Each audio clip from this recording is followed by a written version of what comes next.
Welcome to People's Republic with Brianna Griffith. We bring you news and analysis from the front lines of the global struggle for social and economic justice.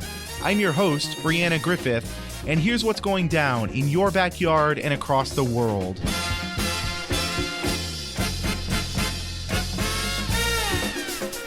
Now it's once again time for our monthly segment, Tech for the People, featuring Chris Garaffa. Chris is a technologist based in New Haven, Connecticut, and every month we talk about the latest tech news and how that affects kind of the average person and the working class. Thank you very much, Chris, for coming back on. Oh, so happy to be back. Thank you. Yeah, we have a lot of kind of interesting stories. Two of these first ones are obviously very closely related. We've talked a little bit about Ring in the past episode, I believe. But yeah, let's get into our first story. Doorbell camera firm Ring has partnered with 400 police forces, extending surveillance concerns. What's kind of the main takeaways from this? Yeah, so let's just remind folks who might not be familiar what Ring is. Ring is a doorbell. You put it on your front door outside your home, and it's got a camera on it. And the way they sell it, or the way they initially sold this product, was saying that you can see when somebody approaches your door, who's ringing your doorbell, just by looking at an app on your phone, right, to decide if you want to go open it or not. Sounds fine. But the reality is you're putting a camera that's always on your front door. And your front door isn't just looking over your lawn. It's looking over the street. So a number of years ago, Amazon bought this company, Ring. So now this is owned by Amazon. And Amazon's, as the corporate owner, has been pushing Ring to work very closely with police departments. So there are a number of police departments across the country. We thought it was only maybe a handful, maybe a couple hundred.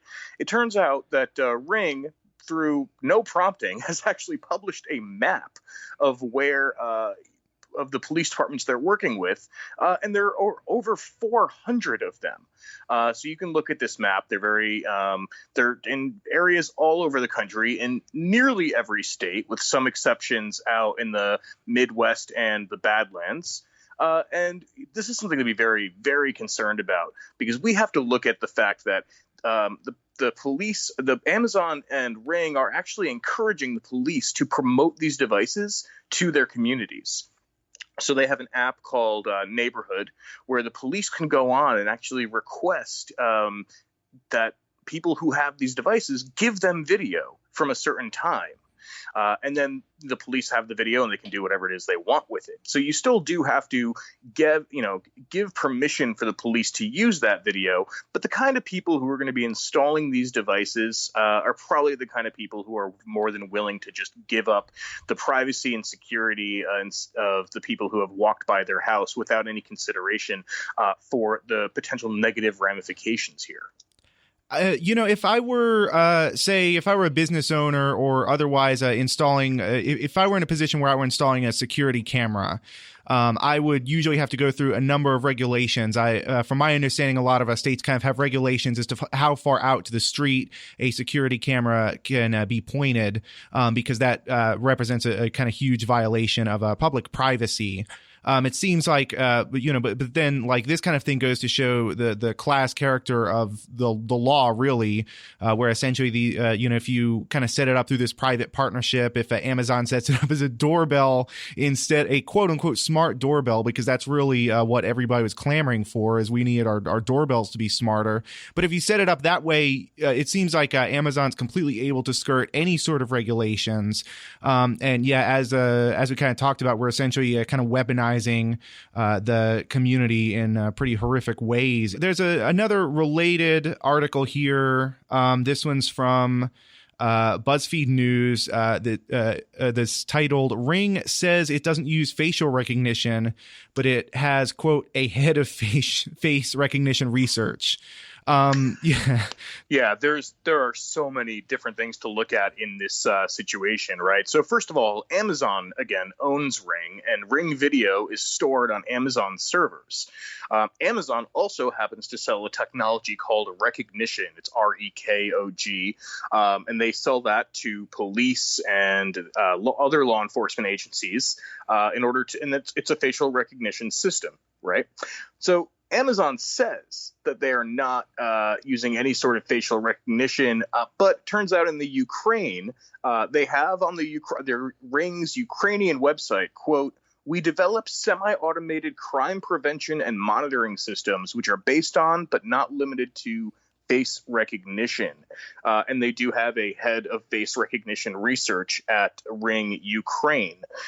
So that tells me, and this shouldn't be any surprise, that Ring is moving forward with using face recognition on its products.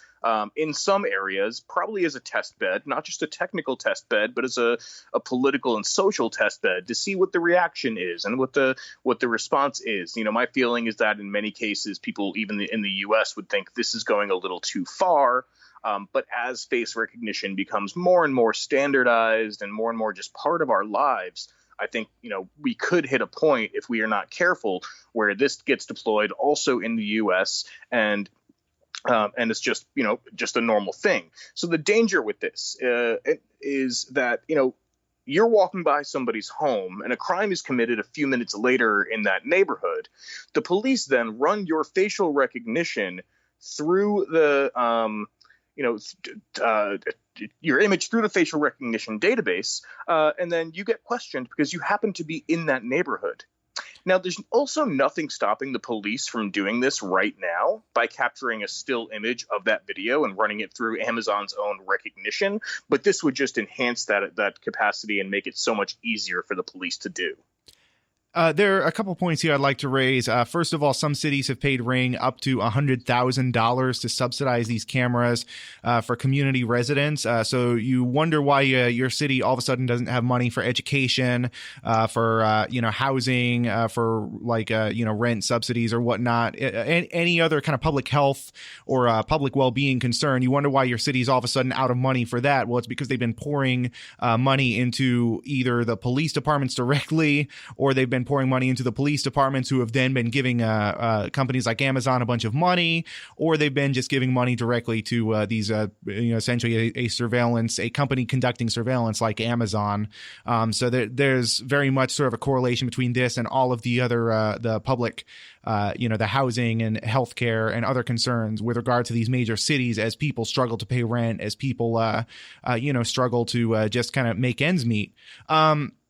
But then the other part of this is that it's really, as you mentioned, Amazon owns these two things. So first of all, they've got this smart doorbell. They've got this security camera network that they've built called Ring, that's partnering with 400 police departments nationwide. And then they've got this facial recognition software called Rekognition with a K instead of a C, which they also own and which is already in use by police departments.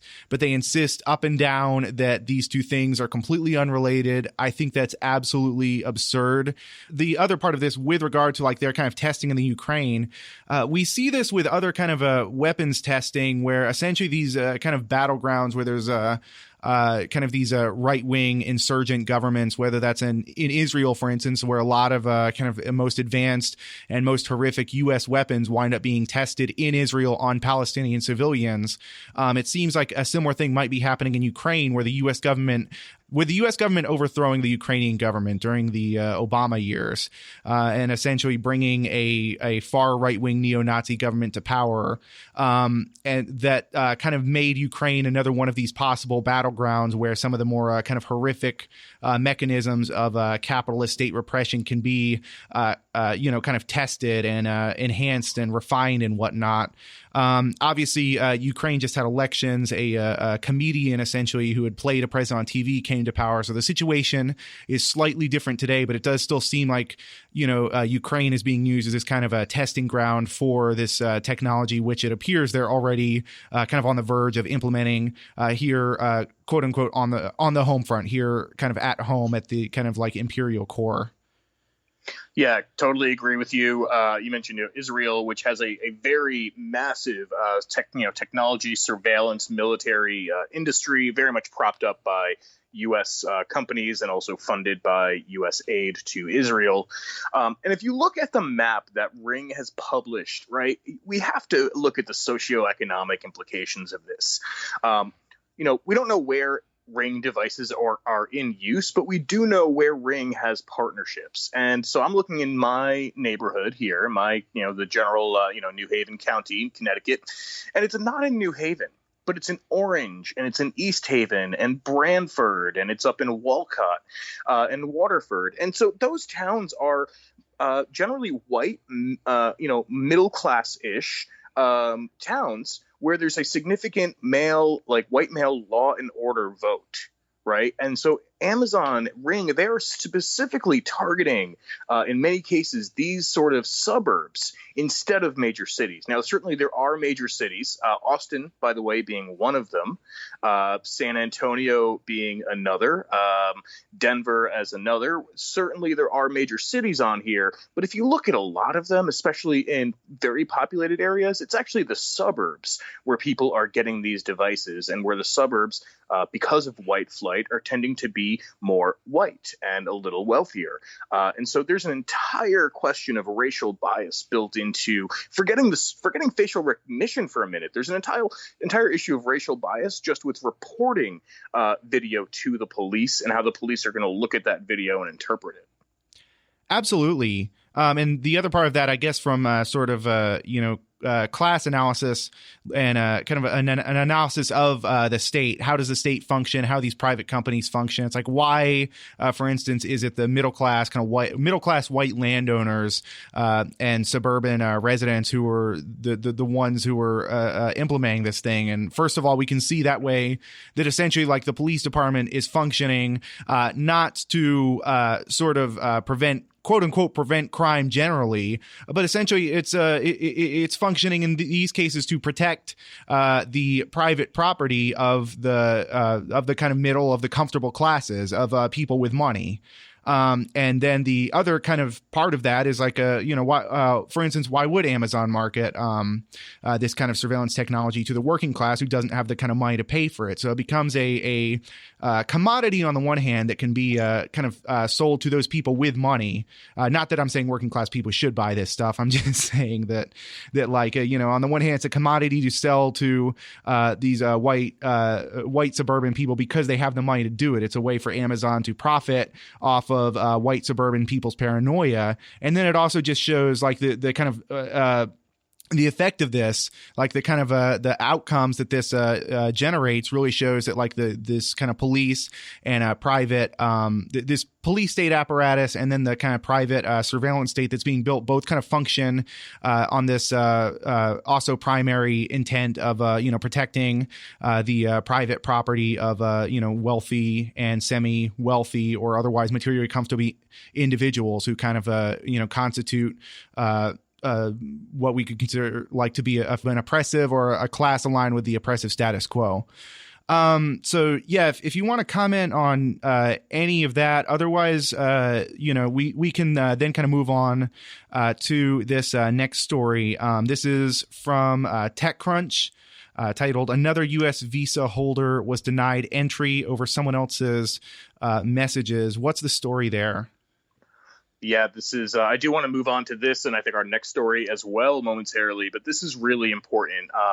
There have been a number of stories coming out, not just in the past few weeks, but over the last few years that border officials, Customs and Border Patrol Protection are, asking people for their social media information, not just for their passwords, but just looking publicly at their posts.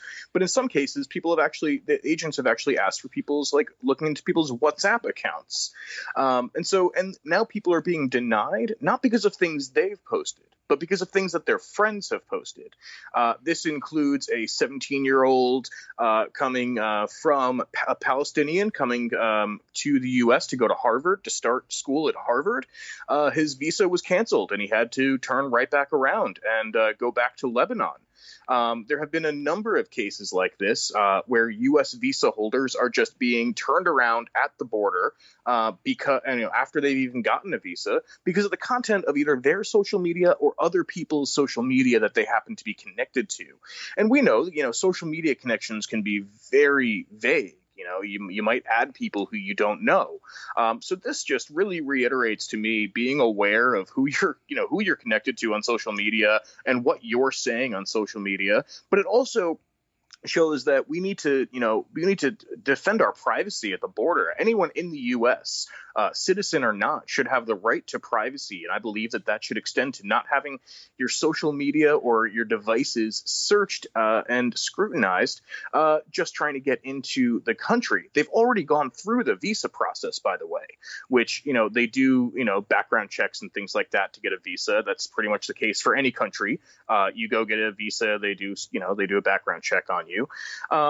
And this is actually happening also to U.S. citizens. Now, you can't prevent a U.S. citizen from entering the country again, but they can hold you for a while. They can, make you feel like you've done something wrong. They can say, we're just going to let you sit here for hours until you give us your password or unlock your device or whatnot. And people should know that they have the absolute right to reject all those requests. You cannot be kept out of the country as a U.S. citizen because you refuse to let them into your devices, but they can make your life pretty hard when you're trying to get home from the airport.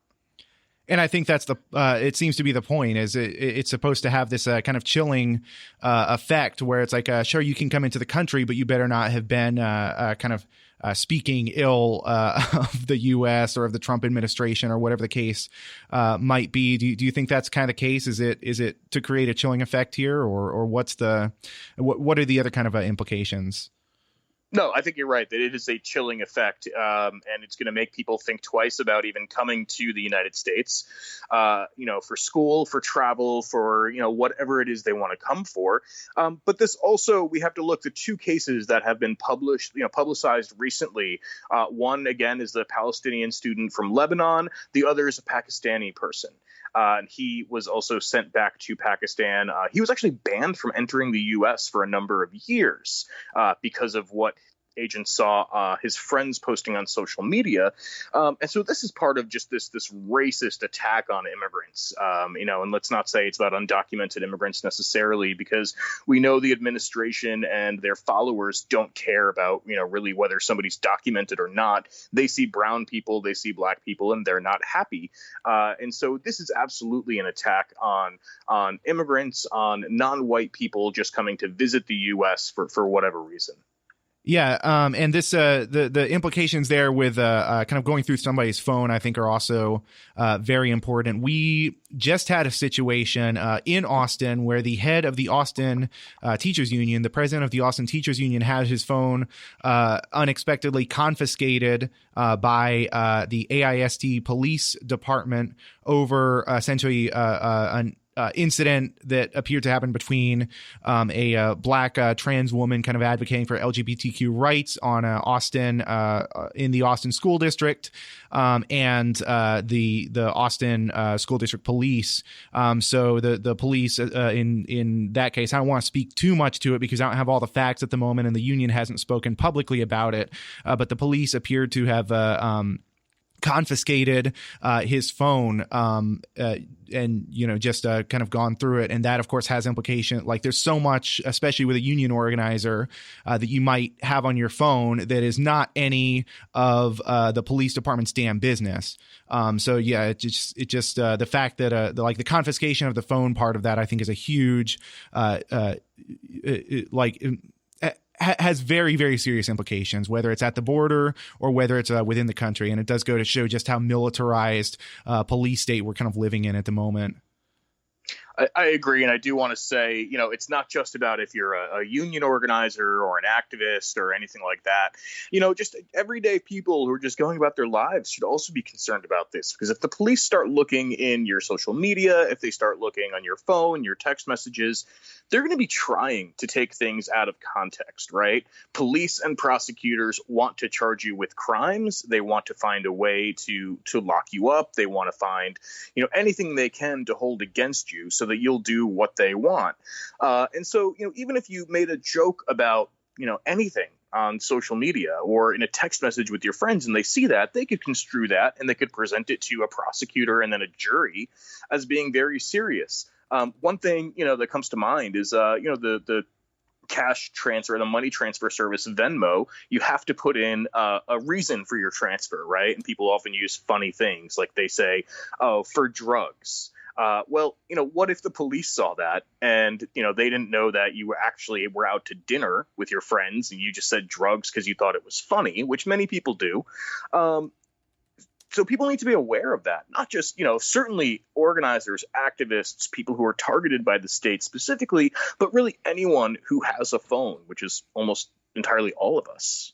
Absolutely. And on a very, not totally tangential note, but it reminds me a little bit, what you were talking about reminds me a little bit of the person in Louisiana who was charged with some sort of crime by the police. When the police detained him, he said, "Give me a lawyer, dog." And they argued successfully in the Louisiana Supreme Court that when he said, "Give me a lawyer, dog," that he was asking for that it was interpreted as him asking for a dog who was a lawyer and not a legal request. So yeah, absolutely. Police will use any excuse to take things entirely out of context in order to charge you with whatever crime it is that they're trying to get you on. So then the Louisiana Supreme Court would absolutely be willing to look absolutely ridiculous in national media just in order to to prosecute somebody on whatever crime it is they wanted to charge him with. If you're just tuning in, you are listening to People's Republic with Brianna Griffith. We are talking with Chris Garaffa for our monthly segment on technology news. I'd like to get into the last story, and this is a very interesting read for sure, and a very interesting story generally. This is from Yahoo News, how a secret Dutch mole aided the U.S.-Israeli Stuxnet cyber attack on Iran. And I think this has rather kind of explosive explosive implications here. So yeah, if you can give us kind of your analysis generally of what kind of the main points of the story are and what people should take away from it. Yeah, I'm going to tweet this out later, and have it on my Twitter because I think people really need to read this. It is by Kim Zetter and Huib Modderkolk. It was originally published in the Dutch publication Volkskrant. There's a U.S. an English translation on Yahoo News. Kim Zetter, by the way, literally has written the book on Stuxnet. I got it on my table here. I highly recommend everyone read it. It's called Zero Day. It's not super technical. What Stuxnet was in 2007, a virus targeted Iran's nuclear program at Natanz. All of a sudden, centrifuges were breaking and things just weren't working. And it turns out that this was a U.S., a CIA, Mossad, U.S.-Israeli joint operation to write very specific and targeted viruses to attack these systems. And I don't think we have time to go into the whole way about how it worked, but it was very, very targeted. It was not going to infect anything effectively except these devices at Natanz. They did so much research and so much spying to figure out exactly what the configurations were in order to have the devices break while they were running, while at the same time reporting that everything was actually working okay, so that the technicians in Natanz didn't even know that they were broken. So what we've recently found out, we've known about Stuxnet for quite some time, but we've recently found out that the Dutch intelligence agency, AIVD, actually also had a role in this. That role was to have a Dutch spy working for AIVD, take a USB stick. This person was basically, spying directly in the Iranian nuclear program, and take a USB stick with a virus on it and plug it into a computer at Natanz. And I think this is so important because it shows that, the U.S. And Israel and the UK are often the countries that are talked about when it comes to, spying and industrial espionage and things like that. But the Dutch actually play a significant role here as well. As I said on Facebook the other day, the Dutch government isn't all tulips and canals.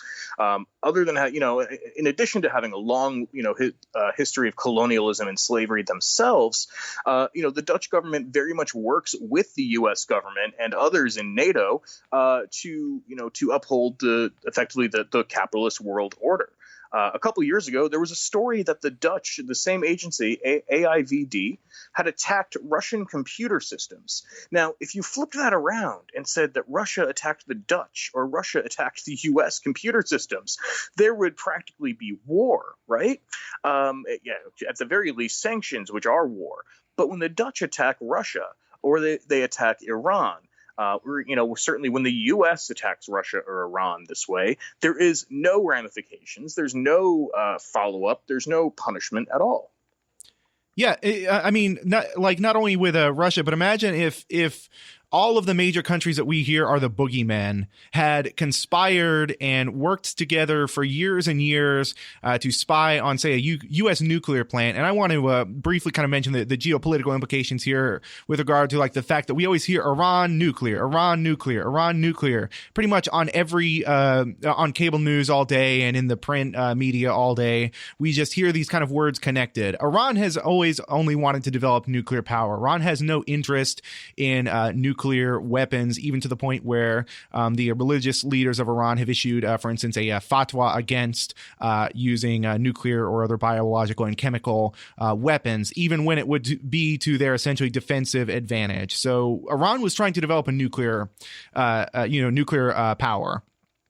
So with regard to this, though, imagine, for instance, if Iran and Russia and China, and then we later found out like either Venezuela or North Korea had all conspired for years to spy constantly on a U.S. nuclear power plant and wind up sabotaging it for no other reason that they didn't believe that the U.S. should have nuclear power, for instance. It would be World War within hours. And yet, again, as you said, it happens to Iran, and because we've heard so much demonization of Iran, and because like the U.S. has such a hegemonic control over kind of the world powers, the U.S. is the quote unquote policeman of the world. The U.S. can do that sort of thing without any sort of repercussions whatsoever.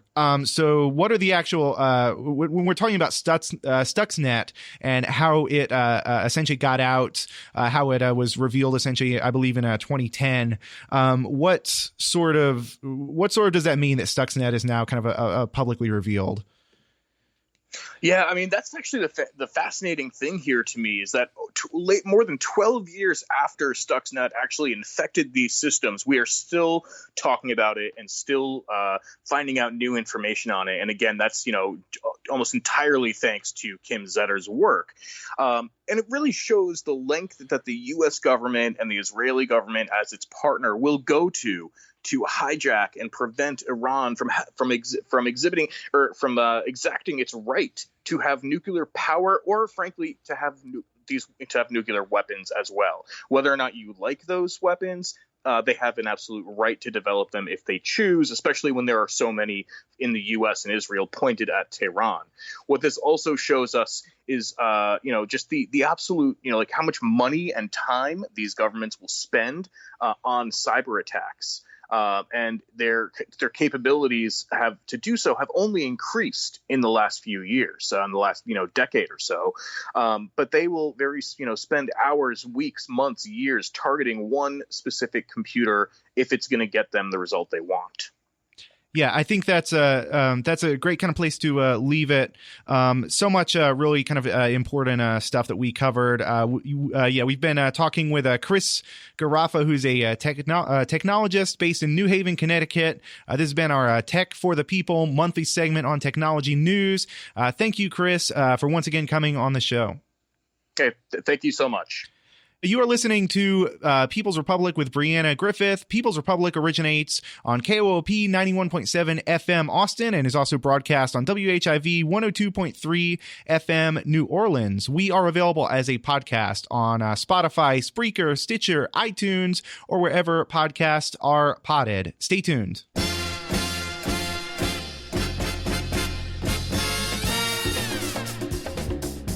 We are once again talking about the series essentially of sexual assault investigation scandals that have made essentially infamous nationwide news.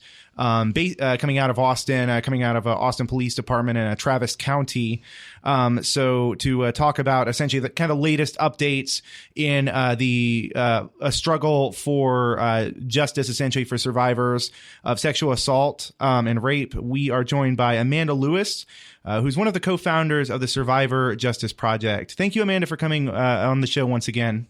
Thank you so much for having me. Yeah, I'm glad to have you back on. So KUT, that is the essentially NPR affiliate in Austin, just put out essentially, I believe, a 4-part, investigation, a 4-part profile on kind of where we are today. Some of the statistics just to kind of rehash to understand what we're dealing with in Austin. In 2016, Austin had the highest rate of reported rapes among large cities in Texas, which is 40% higher than U.S. cities of similar size. So of the 625 adult rape allegations that year, only one person, I believe, was convicted. And so that's essentially that kind of, just complete lack of accountability that's come from what many believe and what seems apparent to be a refusal to prosecute any kind of rape or a sexual assault on the part largely of, among other people, Travis County District Attorney Margaret Moore. I mean, it's essentially, like I said, it's made national news. It's turned Austin into a pretty notorious city for one that has, to me, such a progressive image. What exactly are the problems we're dealing with regard to like the way Margaret Moore has handled this in particular, and other kind of city and county forces have played into this? Yeah, I think you starting off with those figures is really important. This idea that, first of all, only 9% of survivors of sexual assault report to law enforcement. So you're looking at such a huge number. We know because of Me Too how prevalent sexual violence is. So we get to that 9%. And a lot of those people that are reporting are doing so because they feel strongly that they don't want this to happen to other people. They want to feel safe, and they need support. And so they're choosing, they're understanding, they're hearing the news, they're understanding some of the challenges about sexual assault investigation and the stigma, and they're doing it anyway.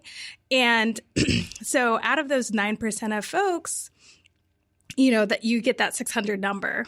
And so, you're already looking at folks that might be seen as more of a perfect victim, to use that phrase. And I think that's important. I can break that down. But you're already seeing this subset of survivors reporting. And then for a public official to look at that number, that 600 number, and say, one prosecution is really okay and we're doing the best we can, that's really a slap in the face. And I think for Margaret Moore, she wants people to believe that advocates that are bringing light to the situation, that are challenging her on these numbers, are doing a disservice to survivors. Her message is, even talking about it is making it so people don't come out and seek support.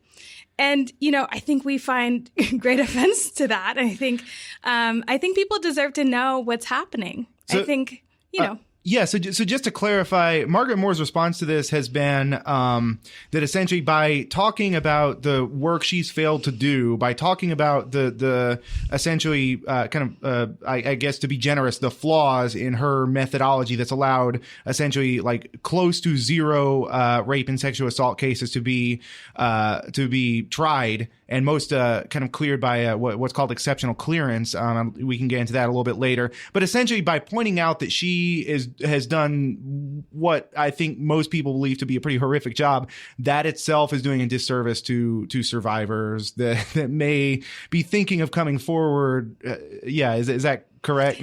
Yeah, and that we're the people that are upset about it are the problem, when instead of looking at her own record, she's very much trying to put lipstick on a pig, right? These numbers are better than my predecessors, which is really not saying much of anything, because we've seen a pretty consistent amount of numbers in the last few years.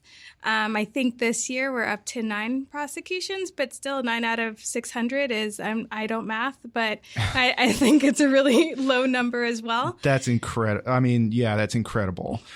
Yeah. So that's one thing when it comes to Margaret Moore and her leadership.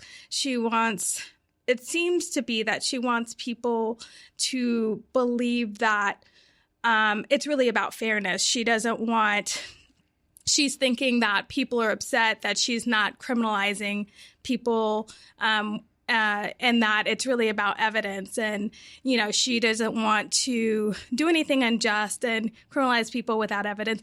And of course, who wants that? That's not the conversation that we're having. The issue is she wants to tell people that prosecutors aren't involved from the beginning, that they're kind of at the will of police, and that it's not their fault that they're only given this amount of cases. The reality is that ADAs, assistant attorneys, are at the table from the beginning. There's ADAs embedded with APD, and they see cases as they come in. But our system is it's not very transparent. So we don't know how that staffing is going. Our concern is she has a very specific understanding of sexual assault, and it's not the one that is in our code. It's one where she wants to tell people it's about physical force.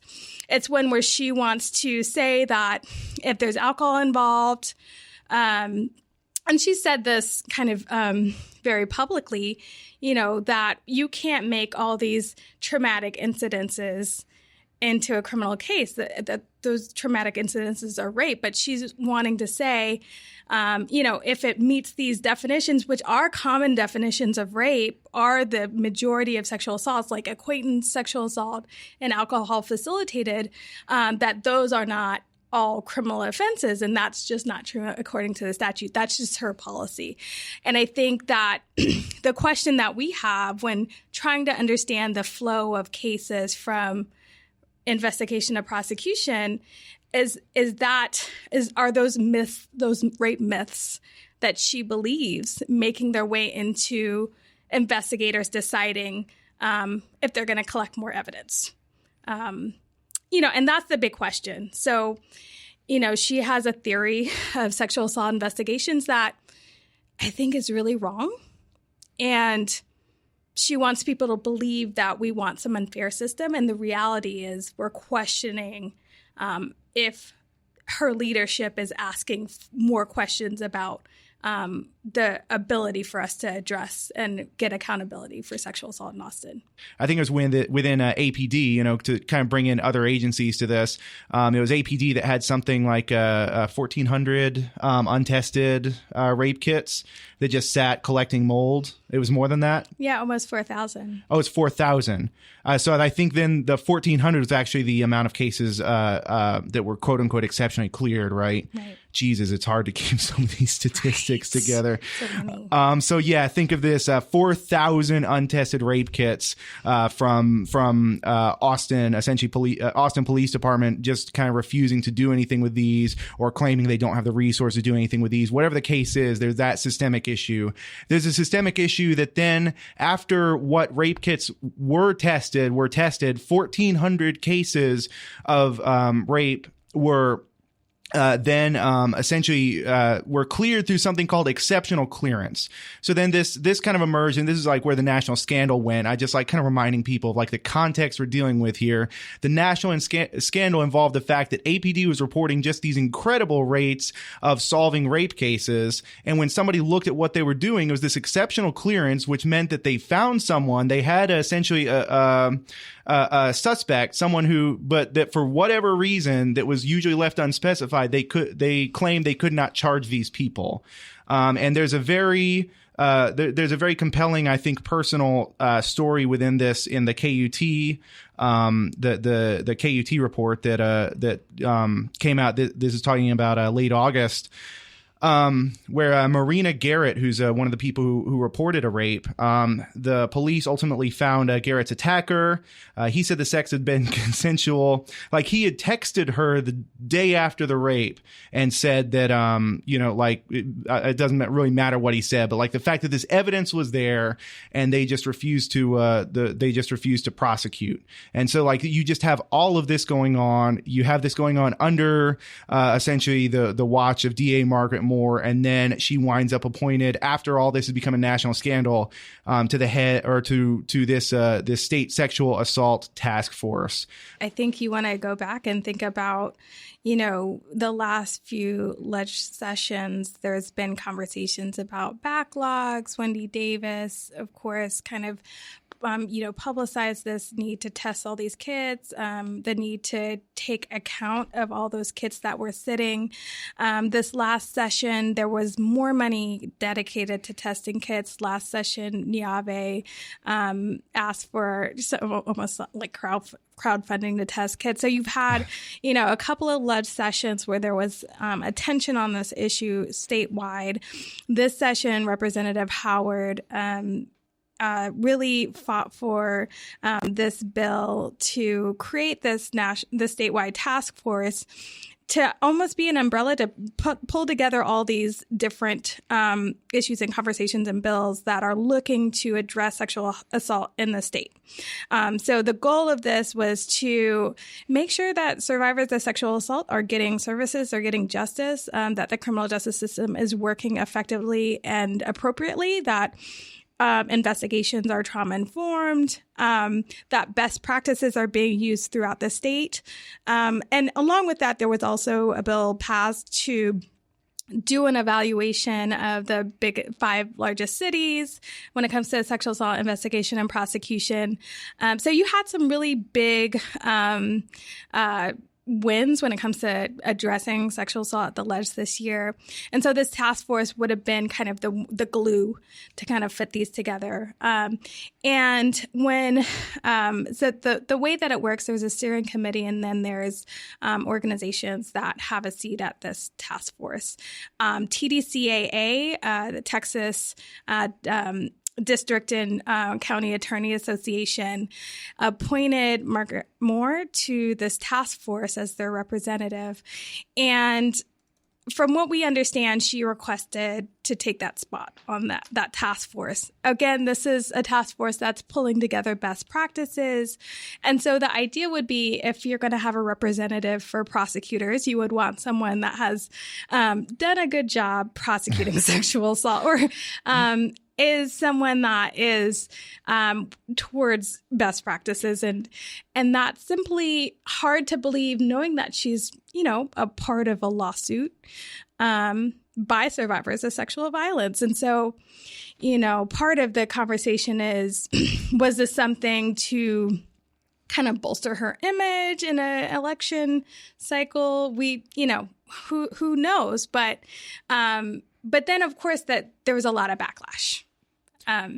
Yeah, if it is a political move, then it's one that really, I mean, just talking pure politics here, talking pure like political strategy, you would think that someone like Margaret Moore, who kind of every time she essentially kind of pokes her head up publicly, is going to essentially draw this attention of all of the things she's done and said regarding sexual assault and sexual violence. Like you would think she would want to keep her head down, and yet she is really put herself out there. She volunteered to be, as you said, the on this sexual assault task force, even as she's facing this lawsuit by survivors of sexual violence. It's truly bizarre to me, I guess. Well, I think that there's a part of this story where, maybe there are people in our community, there are elected officials or other leaders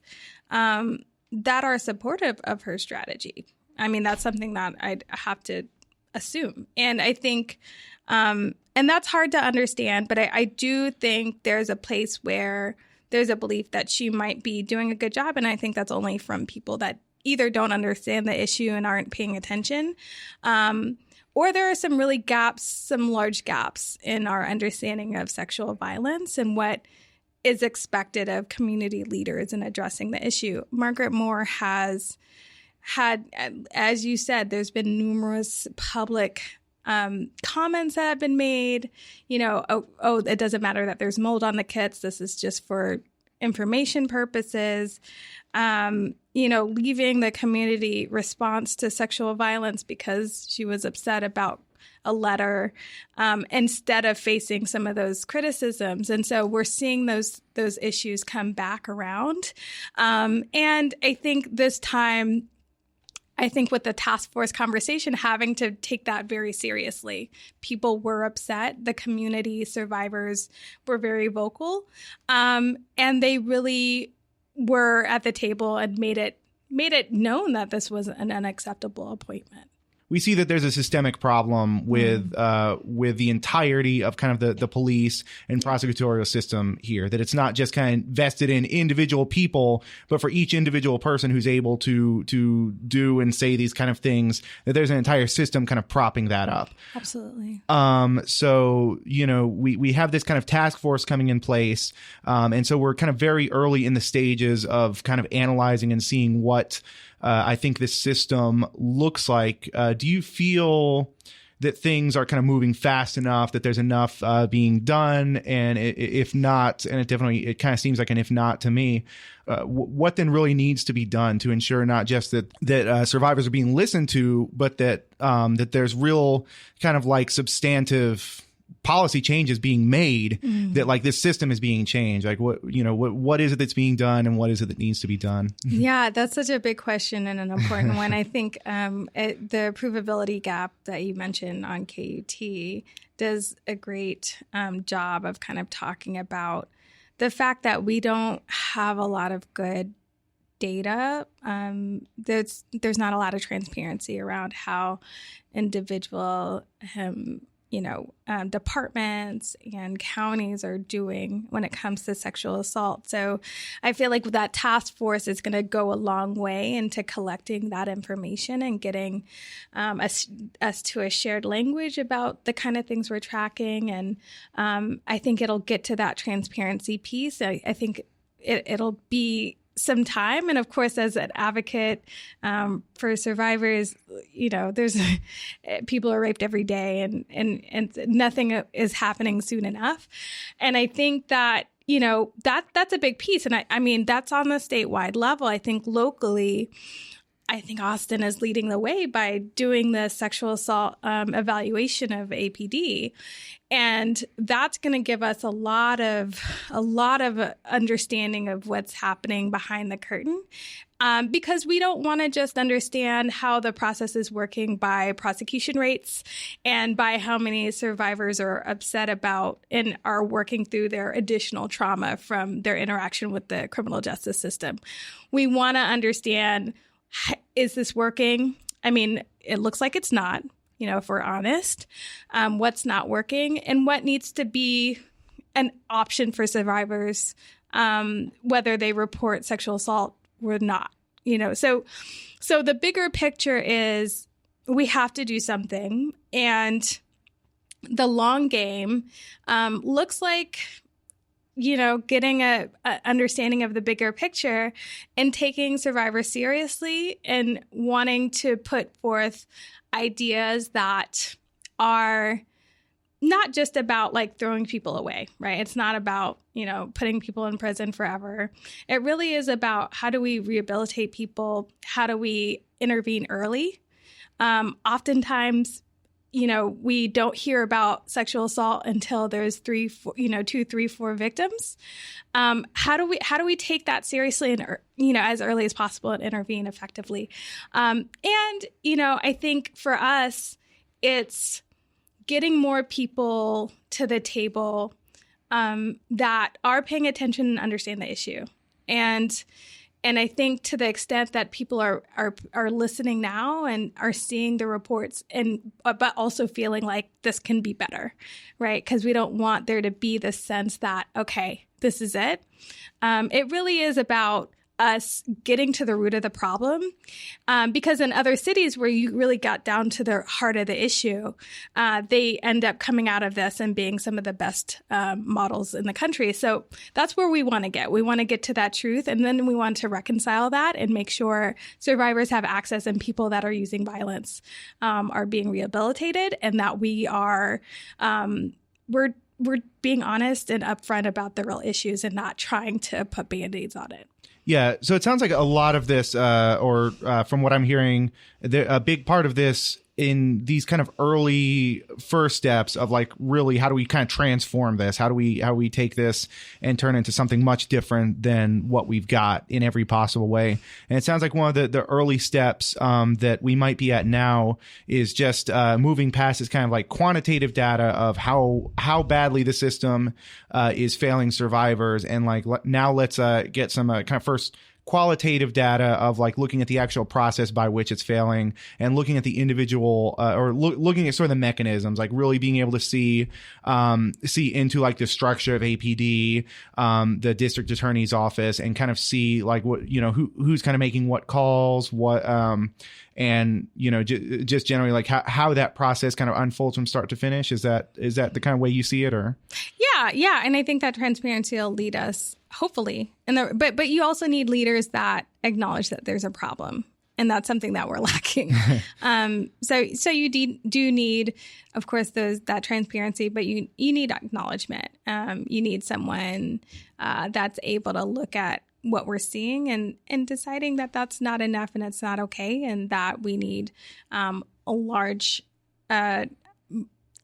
amount of solutions and ways to prioritize healing, ways to address police culture. Because I don't want to say that sexual assault is, of course, this is true. It's a societal issue. It's a public health issue. It's the solution to ending violence is definitely in community, and it's going to happen because we've decided it's not acceptable.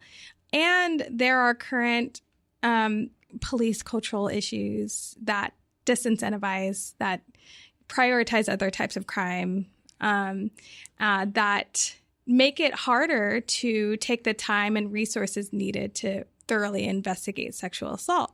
Same with the prosecutor's office. So I think it's all of those things, being honest, getting that transparency, and unpacking what's behind this police culture and prosecutorial culture that does not want to do the hard work of addressing a very difficult type of crime.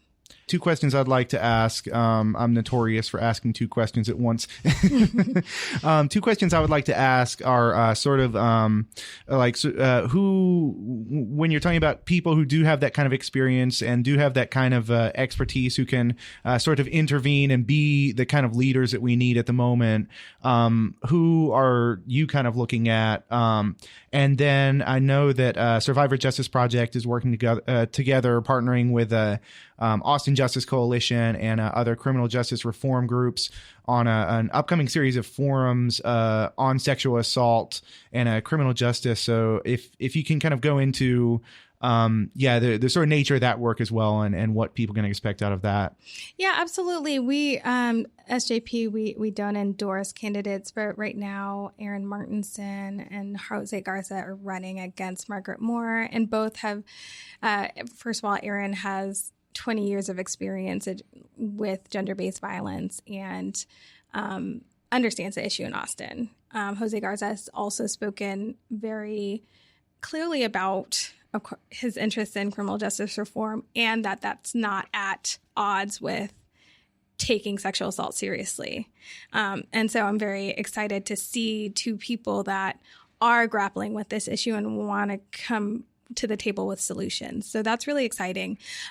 So when it comes to these forums, I think that's a great segue into this community conversation, because a lot of folks, I think, in progressive spaces are really thinking hard about the impact of the criminal justice system on communities of color, thinking about mass incarceration, thinking about the war on drugs, and how that has created so much harm in communities of color. And, you know, looking at that system, can that be the solution to addressing violence? And if you're paying attention, then it can't be. Or there are pieces of it that need to work better, and that's not the only answer. We have to look broader about what community interventions are out there, what community accountability could look like, and what institutional accountability looks like for the criminal justice system. So thinking of within and outside of the criminal justice system, how do we address violence and how do we do something actionable now that we can have our leaders take a look at and say, okay, we're going to commit to this kind of broader action. We shouldn't wait for an evaluation. We don't need to wait until these policies, till the state gets all these best practices. I think we have a lot of resources in our community now. So, we're going to come together with a group of folks that are thinking about criminal justice reform and also thinking about what to do about sexual violence, and hopefully put together a few community conversations looking at what's going on in Austin, to what are the resources out there, what does things like restorative justice or different types of diversion for sexual assault, or different types of community-based solutions for sexual assault, looking at healing justice and that sort of thing.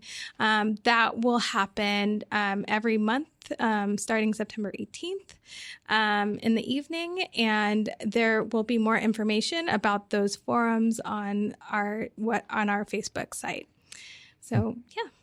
Yeah, and of course, that's the Survivor Justice Project. For those who may just be tuning in, we're talking with Amanda Lewis, one of the co-founders of Survivor Justice Project. I also appreciate kind of that conversation about, what do we do outside of the police department and the kind of traditional mechanisms of what we could understand as like a state repression. So like the police serve a certain function in society that, from my kind of analysis, is entirely antithetical in some ways to any sort of justice around rape, sexual assault, other forms of sexual violence. Like the police cannot and will not, in many ways, from again my analysis, like serve that function. So like what then do we have in terms of like community functions is important. I think we see the same thing with other kind of community groups who have worked, for instance, around like policing and racial issues and whatnot. And that like basically what it seems like what most activists say is the more encounters with cops a community is likely to have, the worse the outcomes are going to be. Over and over and over again, we see that.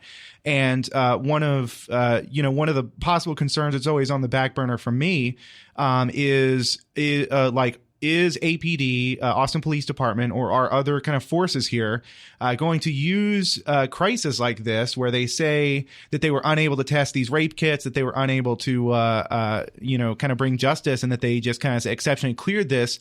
Are they going to use this as a sort of pretense to say, well, we need more resources, and then so more of the city budget than already is going to Austin Police Department then gets funneled into that system unaccountably? And that always to me is something that just kind of is in the back burner of like possibilities and just like bad possible outcomes. Right. And that is in the backdrop. And I think our message in some parts of the survivor advocacy community is really that you've deprioritized sexual violence. You've prioritized other issues like drug-related crimes. And when it comes to those resources, it's about APD finding those resources within their current budget to do this right, and not taking more of the money that could be going to public health and going to, organizations that uplift communities, especially communities of color. That's a value thing. That's a thing that, at the end of the day, like I said, it's about community. It's going to be community that decides how violence is used and how it's addressed. Yeah. Anything else you'd kind of like to add before we just generally wrap up? That is it. I have enjoyed this conversation. Thank you so much for having me. Yeah. Thank you once again for coming on. We've been talking with Amanda Lewis, one of the co-founders of the Survivor Justice Project. That's all we have for this week. You have been listening to People's Republic with Brianna Griffith. People's Republic originates in Austin, Texas, and is also available as a podcast on Spotify, Spreaker, Stitcher, iTunes, or wherever podcasts are podded. You can also find us on Facebook and Twitter at People's Radio ATX for more news and analysis. We are out of here.